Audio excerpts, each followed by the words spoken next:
Hi, I'm Ronnie. Happy that you are visiting my documentation talk, which is not not completely obvious that we have people attending. As you may noticed, we did something in the OpenNMS project about documentation. I was one of the authors of the German OpenNMS book, and basically driven by the same motivations, like you may have used OpenNMS. You started using OpenNMS and felt some problems with documentation. The slides will be on GitHub after the presentation, so you can download it from my GitHub repo. First of all, why we did something with documentation in the project.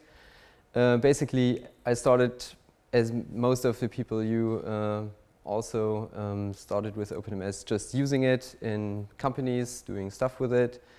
And then I got in contact with Alex. We wrote the German OpenNMS book.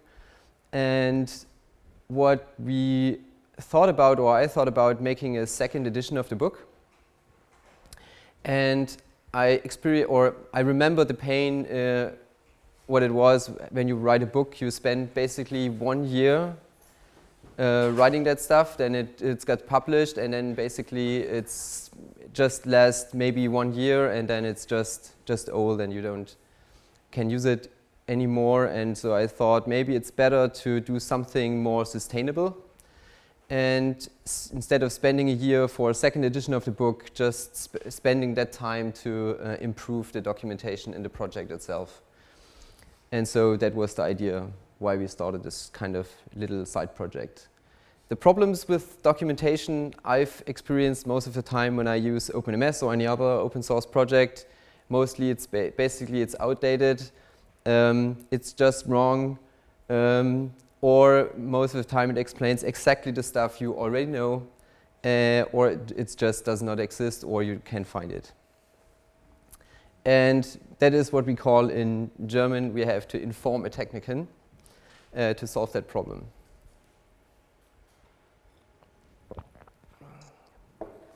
The first thing, and I hope there's any developer who looked this talk, because that is the main thing when you work with an open source project. They tell you it's open source, it's no problem, here's the GitHub repository, just look at the source code. It's doable, but there are some problems. For example, if you are a guy, you have this job to cross this river. And then you have basically a few ideas behind how can I cross this river. And there are a few solutions. You can build a bridge. You can walk over this bridge. It's a nice one. You have a really excellent view. You can also build this one. You can have 4 lanes having a really good throughput, can travel with a bus, trucks, cars passing the bridge. You can also build crazy ones, like the Dutch guys did. And you can also build a tunnel where you can cross the river by train. And I don't want to connect this. Ilan?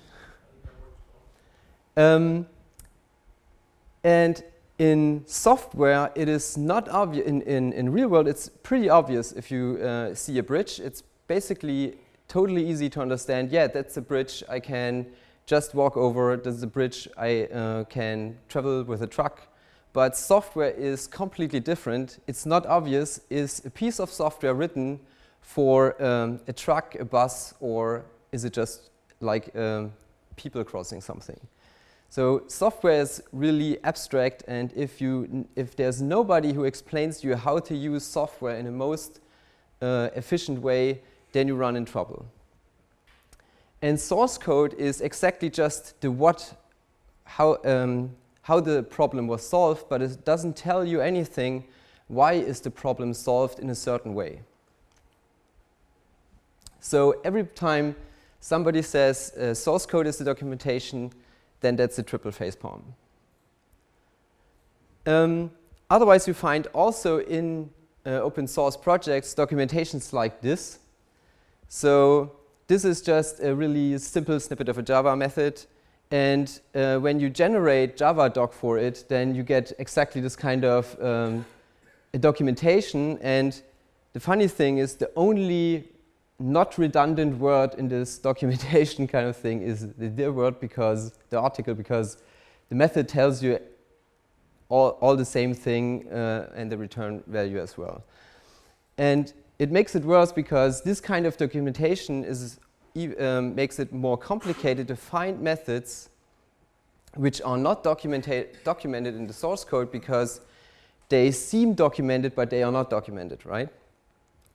So that's basically just write documentation to have documentation. That doesn't make any sense. So, and what you basically want to answer is, or what the main motivation is, everybody who wants to write documentation is to create a shared understanding for people using the software, and you want to empower them to use the software you wrote or they wrote in the most efficient way and in the right way.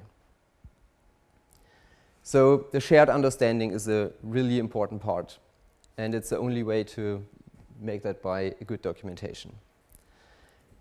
How can we do that in the OpenNMS project? So basically what I tried is talk with developers. One of them is one friend of mine, it's Marcus von Rüden. We spent Dev Jam 2014 and just tried to come up with a way how can we improve that documentation situation.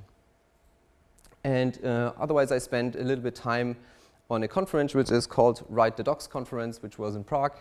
So I spent also a little bit of time with other people in open source projects and see how they deal with that topic. And that's basically my ambassador situation I have right now. And what we came up with, we just thought, okay, let's just have a look what we have in the OpenNMS project. We have basically, most of the time, we have the wiki. Everybody wrote stuff in the wiki. It's a really uncoordinated place. We have a lot of content there. In 15 years, there's a lot of really valuable stuff in the wiki, but it's not really organized. You have to find it. You have to know the right keywords to search for. It's not really easy. We have, as content from the community, we have the OpenNMS book. It's just in German, but we have at least something we can use. A few from the OpenNMS.com guys wrote some white papers we can use, which are also linked on the wiki page. But they have some problems, you cannot edit them. They are PDFs, they are just wrote for one point in time, and it's hard to change them or to reuse stuff. And I found in the OpenNMS source code a docbook from somebody started a docbook source-controlled documentation part. And we thought that is something really interesting because it is documentation tied to an OpenNMS version. So it's versioned along with the release of the OpenNMS. So we have a way to say this documentation fits to exactly this version of a release of OpenNMS.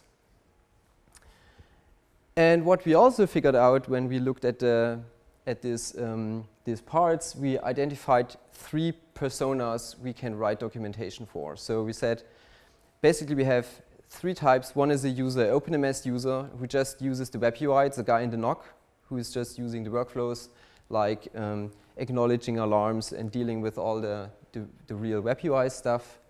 That is basically this guy. He has to know some basic concepts, how OpenNMS works to deal with outages, alarms, and all that kind of things. And we have also an administrator, which is the guy, probably most of the role you have. You have to implement things with OpenNMS. You have to configure it. You have to get in new devices, integrate with ticket systems, and all that kind of things. And we have also developers which enhance OpenNMS, can fix bugs, and also creating new monitors, new data collections. So, and what we try to achieve is creating documentation modules exactly for these personas, and everything what a user should know should also know an administrator, and everything when you are a developer, you have to know most of the stuff which has also be known by an administrator. So it's kind of following this direction. How does it, is it reflected in the source code? There is if you look at the GitHub repository, there is in OpenNMS there is a folder called OpenNMS docs. And if you look in this OpenNMS docs folder, then you find exactly the 3 guides. There's a guide admin, there's a guide development, and there's a guide user. So that is exactly the place where we put in the documentation. What we used for the documentation is called ASCII doc. It's like a markdown structured text. And it makes it really easy to edit the document with a normal editor. It doesn't matter which operating system you use. If you want, you just need a text editor and you can edit the file. And we use exactly the same process like we do in development. So if you check out the source code, you change the documentation and you can make a pull request, and then we can update our documentation and allow contribution through GitHub. So a basic concept is that we treat our documentation in the same way as we treat the development or the source code. That makes it possible that we can release documentation to a fitting version of OpenNMS. We're using the same tools. That makes it also friendlier for developers to create actual documentation, because they don't have to use different tool set, or they don't have to leave the application, so they don't have to go to a wiki to write some documentation which is completely independent. And we added also the possibility to track issues or enhancement in documentation in our Jira issue tracker, which is also used by developers. So you can open a bug against a documentation part, and we treat it exactly in the same way like we treat a bug in a software. So we just use the same process. And what also interesting is, this allows us also to make the documentation a first-class citizen in the development process, because we use that the same way in the agile development process. So if we create new features, then we say if we have maybe a sprint for a feature, or we have 2 sprints for a feature in the development process, we say the documentation is now part of the acceptance criteria for a feature. So we can try to use exactly the same thing.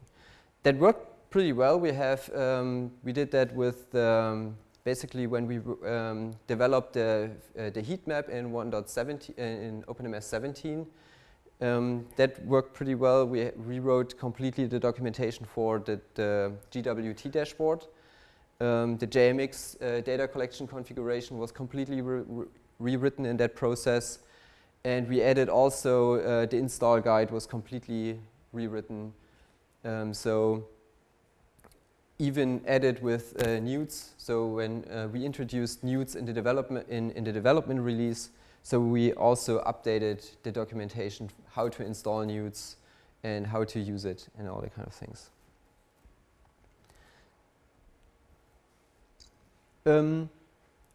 So we have now 2 parts. One is the source code, or the version controlled part of documentation, and we still have the wiki.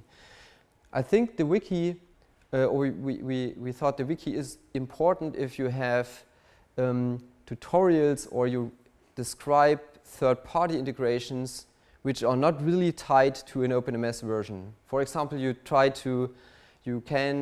want to describe how to monitor a certain Juniper or Cisco device, which you can basically do with any version of OpenNMS. It doesn't really matter. It's just really a configuration, and you want to just give some other people to do the same thing, then the wiki is a really good place for it. The other one is if you want to have a tutorial, you have a special application or a CMDB you want to integrate. So that is something you can really good write up in a wiki, but it is not really tied to an OpenNMS 17 or one OpenNMS 18. It's really not hardly wired to one version. On the other side, we have the version control documentation part, which is we create a new monitor to monitoring, for example, BGP sessions, or we create a new monitor for a specific application. Then it's in the source code, and we need exactly, because it appears exactly on a next OpenNMS release, and then it has to be there.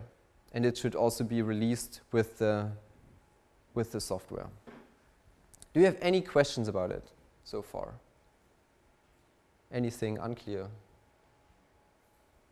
You always have a question. Okay, good. Happy with that. So that is basically the main concept why we split, or how to deal with these two parts where we can put in documentation. What we also recognize is we have several patterns, which is pretty easy to describe. For example, we have several monitors in OpenNMS. So we have SNMP monitor, we have HTTP monitor, SMTP, DNS, whatever. And that's pretty easy because you have to describe always the same, every time you have to describe the same thing. You want to know in OpenNMS what is the class I have to write in the polar configuration. What are the parameters I can use? What is the effect of the parameter? What is the idea behind this monitor? Why or for which use cases I can use it? And having maybe one or two examples. So that it's really easy to create kind of a template which you can always use for to describe the monitors in the same way and always kind of complete. So that is the first part we started. We just said, okay, just take all monitors in OpenNMS. How many monitors do we have in OpenNMS? What do you think? Just a number. 30? 42? It's a good one. We have to reduce it to 42. So. Yeah. But it's over 75 monitors. And nobody knows that we all have these monitors already in OpenNMS, and most of the time you don't use it. But with this way, we just copied the classes, made Jira issues out of it, and then we just go through the list and create the monitors step by step. So with every release of OpenNMS, you have maybe a new monitor documentation in this doc. So we just iterate over it and just update it with the releases of OpenNMS. It's not something where we say OpenNMS 17 has documentation, 16 doesn't. It's just it grows with the release. The same thing we have found by the dashboard dashlets, which is the new upsport panel, where you have this customizable panel you can use in the NOC, what Taurus mentioned this morning. So there we also have different dashlets which show RD graphs, which shows alarms and all that kind of thing. So it's basically the same concept. We just describe over and over again with a similar documentation part, different features. We have the same thing also for data collection. We have SNMP data collection, JMX data collection, WMI data collection, and so on and so forth. So it's pretty easy to create a kind of a templating thing and then just say, we need these parts of documentation are done, this is not done. So that is basically what we did in Jira. So we just created each of them, and then we had a kind of 2 to 3 week community sprint about documentation. The guys from Shadowcat were pretty active in this topic, and a few other guys from IRC. And basically everyone who tried to or found something interesting in this part just jumped on the train and just created one piece of documentation of the monitors. Because we had all the same kind of template, they all were completely similar. So it was kind of a really good trial and error thing to figuring out how to do that stuff. We also used we added it to our sprint board. So a lot of people were community guys, so it was not really strict a sprint of 2 weeks. It was really something loosey, just sometimes 2 weeks, sometimes 3 weeks. It's not because they just spend time what was available for them or how they were able to it. In my position, I had spent more time on that topic, but it was really good to see it was possible to get contribution on documentation with this kind of method. And that is basically the template, what we've created for the monitors. That's what you see if you go to docs.opennms.org. Then you see all this documentation is generated in this place, on this website. So it's all the official documentation has now a place. And we just try to identify what is important if you want to use a monitor. You need exactly this kind of the class name because you have to use it in the polar configuration on the bottom. You have to know, can I use this monitor on a remote polar? Because not all monitors are available on a remote polar. And then you need a full list of parameters you can use in the monitor. And also sometimes, like in the page sequence monitor or in the DNS resolution monitor, there's the possibility to replace variables from like the node label. You can put in the node label in the monitoring configuration. You have to know how they should be expressed. And on the bottom, we had a kind of give just two simple example and maybe a more complex one. That is basically the idea. And we can create something similar also for the data collection or for any other kind of ticket integration, for example. If you have 5 ticket integration systems, then that is the stuff you need to implement that piece. What we also created is kind of a documentation guide, because when we tried to identifying all this stuff, we just said, okay, just write it down somewhere that we have an idea, or to establish a place where people can look for or can have an entry point, getting an idea how to contribute to this documentation part and how it is structured. So there's also the documentation guide, which explains to you exactly how we work with Jira, how we work with GitHub, and even how to write ASCII docs. So there's a kind of a simple cheat sheet where you can see, okay, this is how I make a header, how I make such kind of include source code and all that kind of things. And as soon as we get this contribution with GitHub pull request, for example, and as soon as this pull request is merged to then Bamboo, our build system, will take that up and build it and deploy it to docs.opennms.org. So it will end up in this place. Documentation can be generated as HTML and also as PDF. So there's also a PDF output. And we just have it also available as RPM, so in the Debian package. So you can install OpenNMS doc package, and then you have all that stuff not online, you have it local on your system. So that's also possible. You are not forced to go to the online version. You have also the possibility to create it locally. So sometimes OpenNMS is running in really sensitive environments and don't have internet access.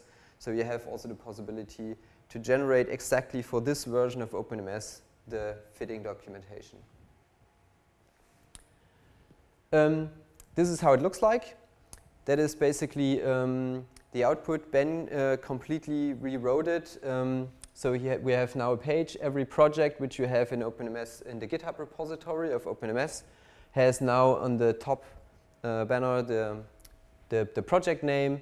And if you go to OpenNMS, you see the last release, which is 1603.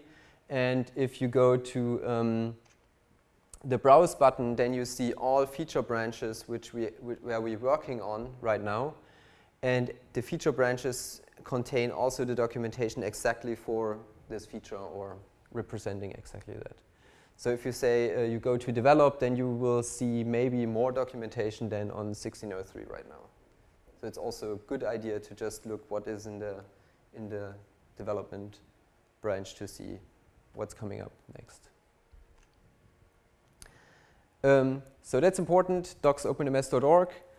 We have a mailing list, which is, we just try to give some feedback. So we do in a more regularly base. I write something about what parts of documentation we wrote, what was changed, kind of thing, to give you an idea. If you want to contribute to that part, sometimes it's really interesting for people who are new to OpenNMS and try to learn something.